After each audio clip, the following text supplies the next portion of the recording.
오늘은 집으로 돌아가는 길이라는 제목으로 하나님 말씀을 전하도록 하겠습니다. 여행에 좋은 것은 목적지가 좋아서이기도 합니다. 대부분의 한국 사람들이 좋아하는 여행지가 유럽이라 그래요. 왜냐하면 그 유럽에는 고대 건물들과 그 문화들이 가득 차 있기 때문에 그렇습니다. 유적지가 많습니다. 그래서 유럽을 가는 것을 꿈꾼다 그럽니다. 그런데 그 목적지보다도 더 중요한 것은, 여행에서 가장 중요한 것은 누구와 가느냐는 거예요. 누구와 여행을 가느냐, 장소의 문제가 아니라 누구와 함께 가느냐가 제일 중요합니다. 그 다음 문제가 뭐냐면 돌아올 집이 있는가. 당연한 거 아니겠습니까? 가는데 모든 여행은 돌아오기 위해서 가는 겁니다. 돌아올 집이 있어야 됩니다. 동반자가 중요하고 목적지가 중요하긴 하지만 돌아올 집이 있어야 된다는 거예요. 돌아올 집이 없는 사람들을 난민이라 그렇게 얘기합니다. 그래서 난민을 우리가 긍휼히 여기죠. 나라가 망해서 돌아갈 집이 없어진 사람들 난민이라고 합니다. 난민촌에서 정처 없이 살아갑니다. 여러분, 우리가 인생 가운데 이 땅은 우리 집이 아니에요. 영원한 집이 있습니다. 우리의 소망은 하나님 나라입니다. 하나님 나라에 소망이 있는 자들과 없는 자들의 삶이 같지가 않습니다. 하나님 나라에 소망이 있는 자들은 웬간한 어려움도 이겨요. 똑같이 매몰되었는데 한 사람은 의지를 가지고 살아남은 사람이 있는 반면에 체력적으로 약하지 않은데 절망하면서 그 가운데 죽어나온 사람이 있습니다. 차이는 나는 돌아갈 집이 있다는 거예요. 그 사람은, 또 한 사람은 집이 없어요. 마땅히 돌아갈 집이 없고 반겨준 사람도 없습니다. 그러니까 삶의 의지가 약해지더라는 거예요. 여기서 그냥 끝내도 되겠다. 그래서 의기소침하고 포기하더라는 거예요. 우리는 돌아갈 집이 있어야 됩니다. 모든 사람들은 다 100세의 꿈을 꾸고 있습니다.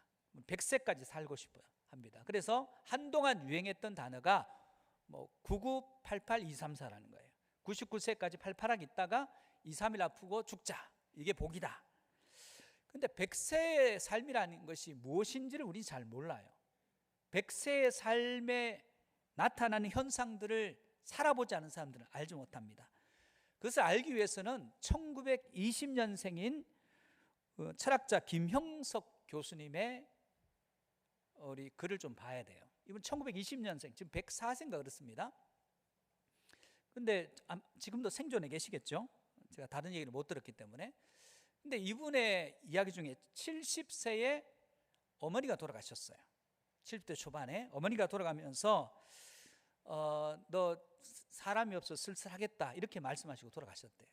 80세 초반에 아내가 돌아갔어요. 혼자 남은 거죠. 그리고 이분이 미국에서 집회 강연을 하기 위해서 미국을 출국해서 LA 공항에서 이제 돌아와야 되는데, 미국에서의 사람들과 어울리고 강연하고 너무너무 행복했는데 돌아오려고 생각하니까 우울하더래요. 그래서 한국에 도착해서 공항에서 한참 배회했대요. 왜냐하면 집에 가면 아무도 없어요. 반겨줄, 집은 있는데 반겨줄 사람이 없는 거예요. 그래서 집으로 바로 가지 않고 아들 집에 들렸다가 집으로 갔다, 그런 얘기했습니다. 돌아갈 집도 있어야 되지만 반겨줄 사람도 있어야 된다는 거예요. 여러분, 우리는 돌아갈 집도 있고 반겨줄 분도 있습니다. 우리에게 이 땅 가운데 어마어마한 영향력을 가진 삶을 살면서 큰 집을 짓고 거기에 반겨줄 가족이 있다 하더라도 그 얘기만 하는 게 아닙니다. 우리 인생의 마지막에 돌아갈 그 영원한 집, 그리고 그곳에서 넓게 팔을 벌려서 우리를 맞아주실 그분이 없는 사람들은 마지막에 갑자기 삶의 의미를 잃어버리게 되다는 거예요. 오늘 본문의 이야기가 그 얘기입니다. 사랑하는 성도 여러분, 여러분에게 돌아갈 집과 여러분을 맞아줄 그분이 있는 인생이 되시기를 주의 이름으로 축복합니다. 오늘 본문으로 들어가 보겠습니다. 오늘 본문 내용을 우리가 중요하게 다뤄야 되는 것은, 이건 복음과 관련되어 있기 때문에 그렇습니다. 종교개혁자 루터가 이런 얘기했습니다. 설교를 굳이 한 곳을 집어서 설교를 한다면 자신은 누가복음 15장 이런 자의 비유를 설교하겠다는 거예요. 왜냐하면 복음의 진수가 여기 다 들었기 때문에 그렇습니다. 오늘 본문에는 세 사람이 나옵니다. 아버지, 큰아들, 둘째 아들. 그래서 이야기는 큰아들에 대한 이야기보다 둘째 아들에 대한 이야기, 그리고 큰아들에 대한 이야기로 귀결되고 있습니다. 오늘 이 얘기를 시작하게 된 배경은 예수님께서 한 바리새인의 집에 가셔서 말씀을 가르치는 중에 죄인들이 와서 그 말씀을 듣기 위해서 가까이 다가와요. 그랬더니 바리새인과 서기관들이 왜 죄인들하고 같이 지내냐 하면서 비난합니다. 그 말씀하면서 우리는 거룩하고 저들은 거룩하지 않고 죄인들이고, 우리는 승리할 사람들이고 저들은 망할 자들인데, 이렇게 구분하는 그들에게 잃어버린 자의 비유를 통해서 그들을 깨우쳐 주시기 위한 측면도 있습니다. 그러면 먼저 첫 번째 사람부터 보겠습니다. 첫 번째는 교회 밖에서 방황한 자는 돌아오면 된다는 거예요.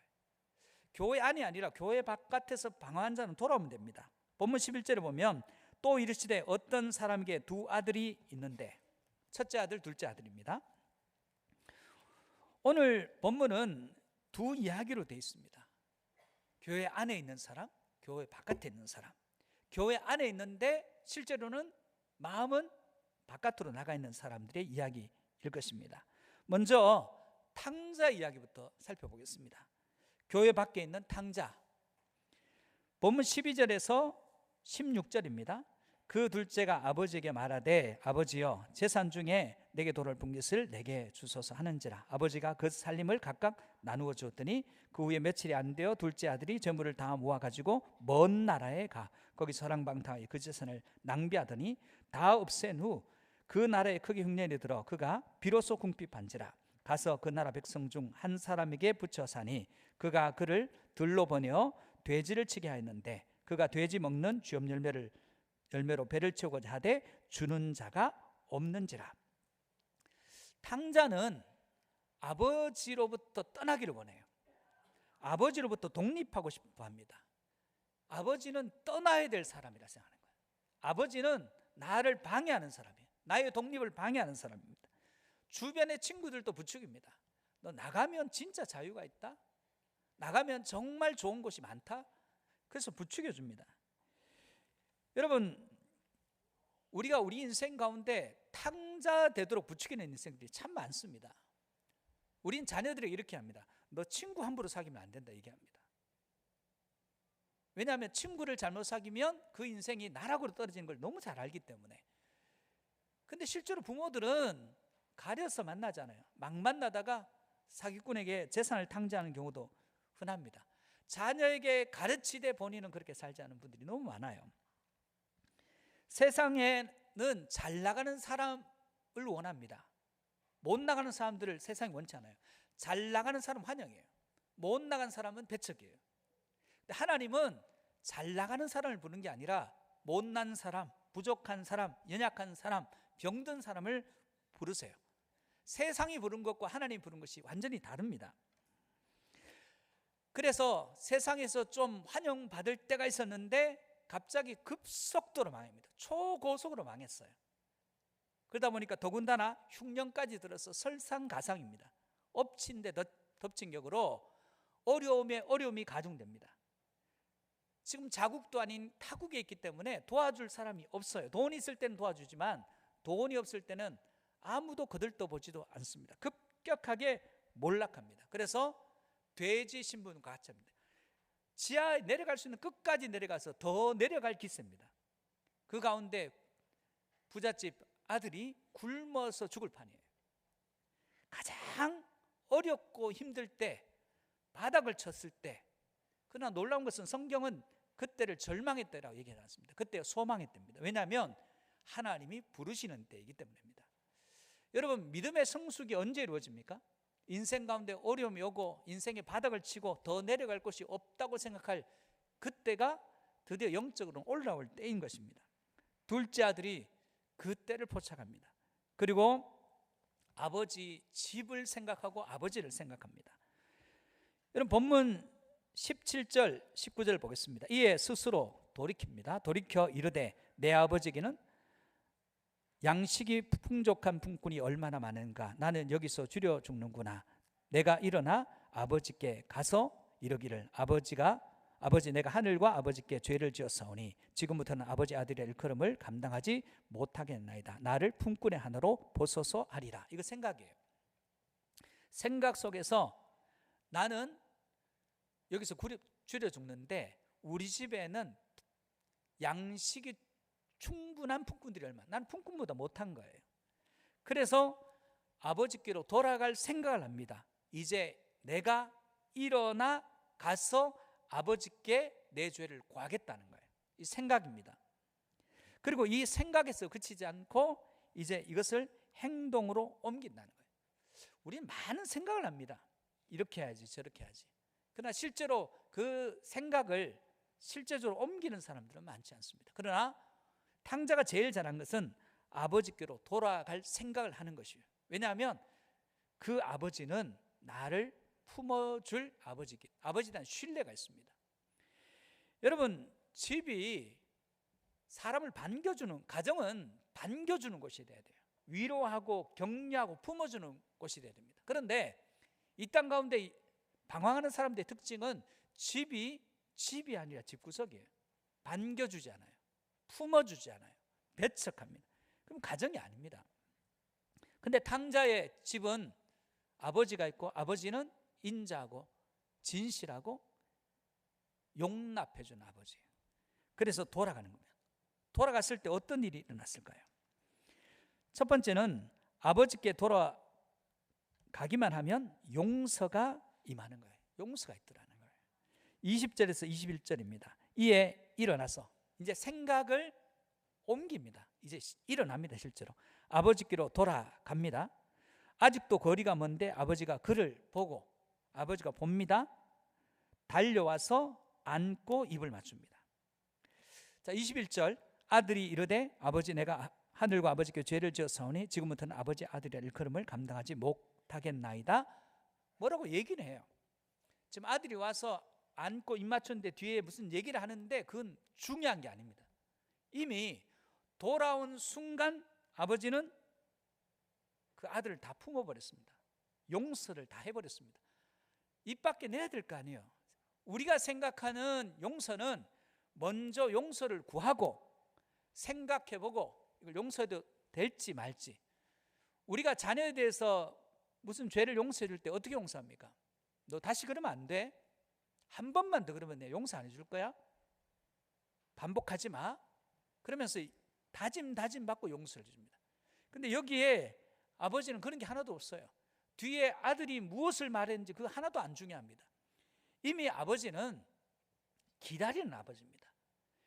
여러분, 베드로 후서나 디모데서에 보면 사도 바울도 베드로도 우리 주의 오래 참으심이 구원이 된다 그랬어요. 하나님이 우리를 참아주시고 기다려주지 않으면 우리 구원 못 받습니다. 여러분이 잘해서가 아니에요. 하나님 아버지께서 우리를 길이 참으시고 용납하지 않으면 우리는 구원받지 못합니다. 이 아버지는 아들을 기다리는 겁니다. 오기만 해라. 아버지는 큰아들이 분노하고 화를 냈을 때도 인자하게 말합니다. 따뜻한 말로 위로합니다. 여러분, 인간은 기본적으로 죄를 짓는 인생입니다. 인간의 원함과 행함이 일치를 이루지 못해요. 내가 원하는 대로 살지 못합니다. 많은 사람들이 내가 원하는 대로 내가 산다 생각하는데 그렇게 살지 못해요. 로마서 7장 15절에 보니까 내가 행하는 것을 내가 알지 못하노니 곧 내가 원하는 것은 행하지 아니하고 도리어 미워하는 것을 행함이라. 심지어 악도 행합니다. 원하는 대로 살지 않습니다. 원하지 않는 것들이 늘 우리에게 부닥쳐옵니다. 여러분이 하나님 뜻대로 삽니까? 못 살죠. 하나님 뜻대로 살려고 원하는 마음이 있는데 제대로 될 때가 잘 없어요. 늘 실패합니다. 그런데 아버지 품으로, 그럼에도 불구하고 아버지 품으로 돌아가는 그 자체가 용서가 임하더라는 거예요. 우리를 과와 같이 버려두지 않는다고 하나님께서 약속해 주셨습니다. 집은 아버지가 계신 곳이에요. 그 아버지는 우리를 기다리시는 아버지입니다. 우리는 돌아가면 용서받고 돌아가면 해결받는 것입니다. 이사야 1장 18절입니다. 여호와께서 말씀하시되 오라. 다른 거 없습니다. 뭐 하라는 게 아니라 오라예요. 우리가 서로 변론하자. 너희 죄가 좋은 것 같을지라도 눈과 같이 휘어질 것이요 진홍같이 붉을지라도 양털같이 희게 되리라. 어떻게 하면? 오면이에요. 오면. 돌아오면 주홍 같을지라도 눈과 같이 진홍같이 양털같이 희게 된다 말씀하십니다. 하나님의 용서의 조건은 돌아가면 되는 거예요. 하나님께 오면 되는 거예요. 여러분, 아버지께로 돌아가면 죄가 사해지더라는, 용서함을 받더라는 거예요. 선결 조건이 이 세상은 다 권선징악이에요. 착한 사람 복받고 악한 사람 심판받고 우리가 잘해야 됩니다. 그런데 하나님께서는 우리에게 무엇을 하라가 아니라 돌아오라고만 얘기합니다. 여러분, 아버지께로 돌아갈 수 있는 마음들이 되시기를 주의 이름으로 축복합니다. 교회 안에서도 방황하는 분들이 너무 많습니다. 아버지께로 마음이 향하지 않고 딴 데가 있습니다. 마음이 딴 데가 있습니다. 그런 분들이 많습니다. 돌아와야 됩니다. 세상 사람들에게 예수 믿으라 그러면 나는 죄가 많아서 예수를 못 믿겠다 얘기합니다. 죄가 많으니까 용서하시는 그분께 와야 문제가 해결되는 것입니다. 누가복음 5장에 보면 주님이 세관에 앉은 레위 마태죠. 마태를 부르셔요.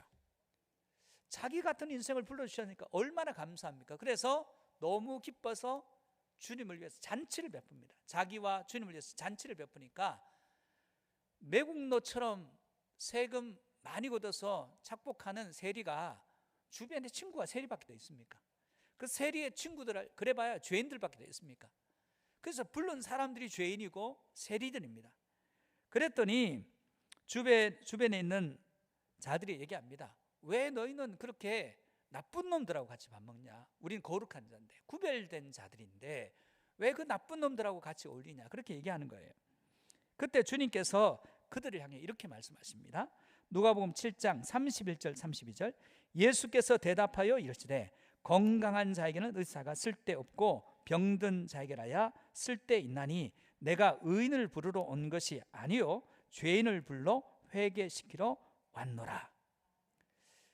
여러분, 하나님은, 주님은 죄인들의 하나님이에요. 병든 자들의 하나님이십니다. 우리는, 세상은 자기 나름의 기준을 가지고 그 기준을 충족한 사람을 찾아요. 그러나 우리 주님은 죄인을 우대하세요. 여러분, 우리가 사람을 뽑을 때 어떤 조건, 자격을 갖추면 우대한다 이렇게 공고가 안 합니다. 그런데 예수님은 죄인을 우대하는 정책을 쓰세요. 우리가 죄 있으면 주님 앞으로 가면 용서함이 있습니다. 우리는 단지 그 앞으로, 아버지 앞으로, 주님 앞으로 나아가면 됩니다. 우리가 그것이 우리가 해야 될 유일한 길입니다. 우리의 마음을 그분께로 향하고 일어나 그분께로 향하여 갈 수 있기를 주의 이름으로 축복합니다. 여러분이 지금 어디를 향하고 계십니까? 여러분의 방향이 주님이 아니면 여러분 엉뚱한 길로 가고 있는 것입니다. 두 번째, 아버지께로 돌아오면 풍성해집니다. 22절 24절입니다. 아버지는 종들에게 이르되 제일 좋은 옷을 내어다가 입히고 손에 가락지를 끼우고 발에 신을 신기라. 그리고 살찐 송아지를 끌어다가 잡으라. 우리가 먹고 즐기자. 이내 아들은 죽었다가 다시 살아났으며 내가 잃었다가 다시 얻었노라 하니 그들이 즐거워하더라. 제일 좋은 옷, 아버지를 떠났던 인생이 어떻습니까? 옷도 제대로 못 갖춰 입었습니다. 손에 가락지 끼우는 것은 신분을 이야기합니다. 지금 품꾼보다 못한 신분이에요. 그런데 가락지를 끼우면서 그 신분을 회복시켜 줍니다. 아버지 떠났던 인생은 발에 신발도 없는 인생이에요. 그런데 새로운 신발을 신깁니다. 그리고 그 돌아온 자를 위해서 잔치합니다. 왜 기뻐하는 것입니까? 너무너무 소중한 자이기 때문에. 돌아온 그를 너무너무 귀하게 여기기 때문에 죽었다가 살아난 자처럼 여기고 잃었다가 찾은 자처럼 여기는 것입니다. 우리가 그렇게 바라고 찾기를 원하는 게 뭡니까? 소중한 것 찾기를 원하죠. 요한복음 10장 10절입니다. 도둑이 오는 것은 도둑질하고 죽이고 멸망시키려는 것뿐이요 내가 온 것은 양으로 생명을 얻게 하고 더 풍성하게 얻게 하려는 것이라. 우리가 주님 앞으로 가면 풍성하고 부유함과 풍성함이 있습니다. 여러분, 주님 앞으로 돌아가므로 부유와 풍성함이 있는 인생이 되시기를 주의 이름으로 축복합니다. 여러분, 세상 것들은 많아지면 만족이 없어요.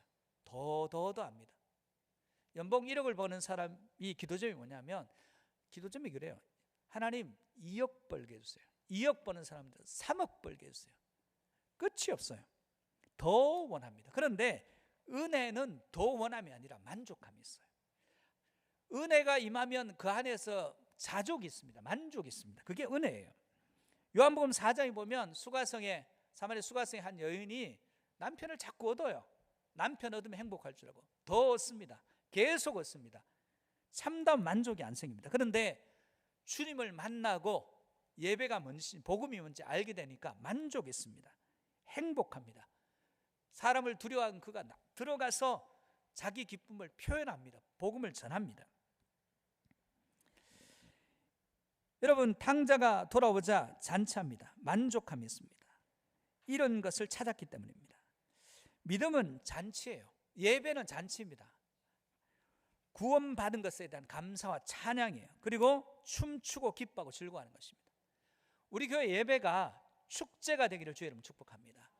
여러분의 슬픔이 이곳에서는 변화되고, 여러분의 절망이 이곳에서는 소망이 되고, 여러분은 삶 가운데 우울한 마음들이 기쁨으로 바뀌는 거룩한 장소가 되기를 주의 이름으로 축복합니다. 하나님 우리에게 만 가지 은혜를 주셨어요. 감사하면 그 은혜 가운데 살 수 있습니다. 지난 여름 시즌, 우리가 이제 9월 돼 이제 가을 시즌 접어들었는데 좀 날씨가 풀렸죠. 여러분 에어컨 없이 살 수 있던가요? 어떤 분이 그래요? 저는 평생 에어컨 필요 없습니다 하는 분이 목사님 금년도는 안 되겠어요. 에어컨 있어야 되겠어요. 에어컨 없이는 못 살겠어요. 여러분 에어컨을 만든 사람 때문에 지난 여름에 우리가 잘 지냈잖아요.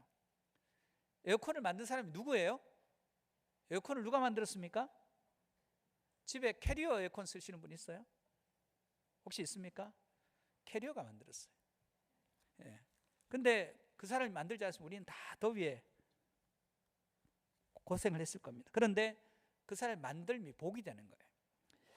여러분, 이처럼 누군가가 무엇을 해서 다른 사람이 유익을 끼치는 것이 복이에요.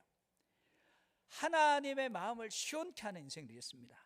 잠언 25장 13절을 보면 충성된 사자는 그를 보낸 이에게 마치 수수하는 날에 얼음 냉수 같아서 능히 그 주인의 마음을 시원케 한다는 것입니다. 탕자가 좋은 사람입니까? 나쁜 사람입니까? 여러분, 탕자가 좋은 사람입니까? 나쁜 사람입니까? 탕자 좋은 사람이에요. 왠 줄 아세요? 우리는 탕자가 행했던 그 방식으로 구원 얻습니다. 탕자가 했던 그 방식으로 하나님 나라에 갑니다. 특별하게 할 게 없습니다. 아버지께 돌아가는 거예요. 탕자는 좋은 것을 확산시키는 사람입니다. 왜냐하면 탕자가 생각하고 행동으로 옮겼던 그대로 아버지 앞으로 가서 그분께서 주시는 부유함과 풍성함을 누리는 저와 여러분 되시기를 주의 이름으로 축복합니다. 두 번째, 교회 안에서 방황하는 자는 아버지의 마음을 깨달아야 된다는 거예요. 마다들에 대한 이야기입니다. 이 마다들이 결국 바리새인과 서기관들을 비유해서 하는 이야기예요. 탕자가 집으로 돌아왔어요. 이 마다들은 집에 있습니다. 몸은 집에 있는데 마음은 바깥에 있어요. 왜 그런지 모르겠는데 오늘날 교회 안에 있는데 마음은 세상 속에 있는 분들이 많습니다. 여러분, 이 안에서는 아버지 집의 부유함, 아버지 집의 용서, 그 아버지 품의 평안함을 누려야 되는데 그건 못 누려요. 아버지가 옆에 계신데 아버지 품 안에 있지는 않습니다. 아버지 집에 있는데 참된 안식을 누리지 못해요. 그는 들에서 수고하고 바깥으로 보기에는 착한 아들이에요. 돌아왔습니다. 수고했습니다. 땀 흘렸습니다. 그런데 집에 돌아오니까 풍악 소리가 들려서 묻습니다. 종에게 무슨 이야기냐? 무슨 소리냐? 당신의 동생이 돌아와서 건강히 돌아와서 너무 기뻐서 당신 아버지가 잔치를 베풀었습니다. 이 얘기를 듣습니다. 이야기를 듣는 순간 분노가 일어나요. 그리고 그 잔치를 기뻐하지 않기로 결심합니다. 결단해요. 이런 결단도 있어요. 나는 절대로 기뻐하지 않을 거다. 내 동생이 돌아온 거다. 아버지의 권면도 안 들어요. 들어가자는데 안 들어가요. 첫째 아들은 아버지와 같이 살고 있지만 아버지의 마음을 몰라요. 아버지의 뜻. 여러분, 하나님 아버지의 마음이 여러분의 마음과 일치를 이룰 때 그걸 신앙이라 그래요. 하나님의 뜻을 여러분의 뜻과 일치시킬 때 그걸 믿음이라 그럽니다. 하나님의 마음이 여러분에게도 똑같이 전가되어서 그 마음을 깨닫는 은혜가 있기를 주의 이름으로 축복합니다. 아버지를 원망해요. 왜 나는 저렇게 나쁜 놈은 대접해주고 나는 왜 차별하냐는 거예요. 그런 마음이 드는 거예요. 분노가 일어날 수밖에 없습니다. 마치 첫째 아들처럼 살아가는 인생들이 많습니다. 교회는 탕자들이 돌아와서 회복하는 것이에요. 탕자들이 많아야 됩니다. 방황하던 인생들이 돌아와서 회복해야 됩니다. 우리는 어떤 자가 인생에 실패했다가 교회에서 회복되는 것을 같이 기뻐해 주는 인생이 되어야 됩니다. 그 마음이 없으면 아버지의 마음을 이해할 수 없습니다. 그래서 큰아들은 자기가 화난 이유를 아버지께 설명합니다. 본문 29절에서 30절입니다. 아버지께 대답하이르되 내가 여러 해 아버지를 섬겨 명을 어김이 없거늘 내게는 염소 새끼라도 주어 나와 내 벗으로 즐기게 하신 일이 없더니 아버지의 살림을 창녀들과 함께 삼켜버린 이 아들이 돌아오매 이를 위하여 살찐 송아지를 잡았나이다. 나는 잘했는데 보상이 없었고 저 아들은 못했는데 왜 저 아들은 대우하냐, 이 말입니다.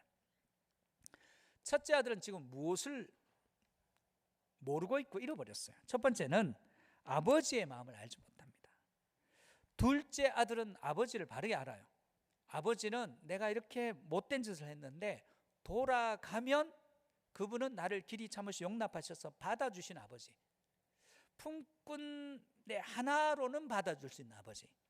그러나 큰아들은 아버지는 인색한 아버지, 피도 눈물도 없는 아버지. 다윗은 하나님의 마음에 합한 자예요. 하나님의 마음이 다윗에게 있는 거예요. 그게 뭡니까? 다윗이 자기 아들이 반역했어요. 압살롬이. 지금 자기 나라를 풍지박산 만들어놨어요. 쑥대밭을 만들어놨어요. 용서가 되겠어요? 더구나 아들이 용서가 안 됩니다. 그런데 자기가 믿는 하나님은 용서의 하나님이에요. 그리고 요압이 부탁합니다. 압살롬 죽이지 마라고. 지금 압살롬의 난을 피해 도망가는데 시므이가 베냐민 지파라고 자기를 욕해요. 평상시에는 얼굴도 쳐다보지 못했던 그가 고개 빳빳하게 들고 다윗을 욕합니다. 하나님이 용서의 하나님입니다. 그를 죽이려고 했던 측근들의 그 의지를 꺾고 용서해줘요. 결국은 사울이 그를 죽이려고 했을 때 기름 부었다고 손을 대지 않습니다. 다윗이 하나님의 마음이 확됐다는 겁니다. 하나님의 뜻, 하나님의 마음을 잘 알아요. 여러분 안에 긍휼의 마음이 없다면 하나님의 마음을 모르는 거예요. 여러분 안에 용서의 마음이 없다면 여러분은 용서받은 자일 수가 없습니다. 그러므로 오늘은 우리는 부족해도 아버지를 탕자 정도의 마음으로 생각할 수 있습니다. 아버지의 마음을 생각할 수 있어야 됩니다. 아버지는 언제나 용납하고 용서하시는 아버지십니다. 그 하나님 믿는 저와 여러분 되시기를 축복합니다. 두 번째는 동생을 잃어버렸어요. 사람이 어떤 것에 이름을 붙이는 거 보면 그 사람을 어떻게 생각하는지 알아요. 아버지는 탕자를 잃어버린 자로 생각해요. 잃어버린 자는 언젠가 찾아야 되는 거예요. 그러나 큰아들은 동생을 어떻게 했냐면 아버지의 재산을 창녀들과 함께 먹어버린 나쁜 놈이에요. 이름 붙이는 게 그래요. 여러분 어떤 교인이 그 아버지가 예수를 안 믿어요. 그래서 아버지는 불신자입니까? 목사님이 물었습니다. 그랬더니 아니요, 제 아버지는 불신자가 아닙니다. 그럼 뭡니까? 그러니까 미신자입니다. 아, 미신을 섬겨요? 아니요, 그게 아니라 아직 신자가 아니지만 언젠가 신자가 될 지금은 미신자입니다. 이렇게 얘기하더라는 거예요. 여러분 이름 붙이는 게 굉장히 중요합니다. 동생을 어떻게 보느냐, 긍휼의 마음으로 보느냐 아니면 정죄의 마음으로 보느냐. 많은 사람들이 교회를 와서 긍휼을 얻기 위해서 옵니다. 근데 생각보다는 정죄를 경험하는 경우가 많아요. 하나님은 우리에게 긍휼을 베푸시지만 우리는 정죄할 때가 훨씬 더 많습니다. 베드로전서 4장 7절 8절입니다. 만물의 마지막이 가까이 왔으니 그러므로 너희는 정신을 차리고 근신하여 기도하라는 거예요. 왜 기도해야 되느냐? 기도해야 무엇보다도 뜨겁게 서로 사랑할지니 사랑은 허다한 죄를 덮느니라. 끝을 보면 기도하라는 거예요. 기도해야 사랑으로 죄를 덮을 수 있다는 거예요. 왜냐하면 하나님께서 우리의 죄를 덮어주셨기 때문입니다. 기도하면 하나님의 사랑이 우리에게 임하는 거예요. 참된 신앙은 내가 수고하고 상대가 누리는 거예요. 내가 수고했는데 왜 네가 누리냐? 내가 수고했는데 네가 누려도 돼요. 십자가는 주님이 지시고 구원은 우리가 받지 않습니까? 십자가는 주님이 지시고 죄 사함은 우리가 받지 않습니까? 우리도 주님께서 하신 것들을 지금 누리고 있습니다. 불신앙은 절대로 손해보려고 하지 않는 마음이에요. 여러분 가운데 나는 절대로 손해볼 수 없는 마음이 있으면 여러분 안에 사단이 역사해서 여러분의 마음을 잠식하고 있는 거예요. 하나님 앞에서 나의 헌신은 하나님이 반드시 보응하셔요. 시편 133편 1절입니다. 보라, 형제가 연합하여 동감이 어찌 그리 선하고 아름다운고. 3절까지 있는데, 그러면 형제가 연합하는 게 중요하다고 여겨요. 형제가 연합하면 복이 임한대요. 3절을 보면 복이 뭐냐? 영생이라는 거예요. 형제가 연합하지 않으면, 다른 말 하면 영생 꿈도 꾸지 말라는 거예요.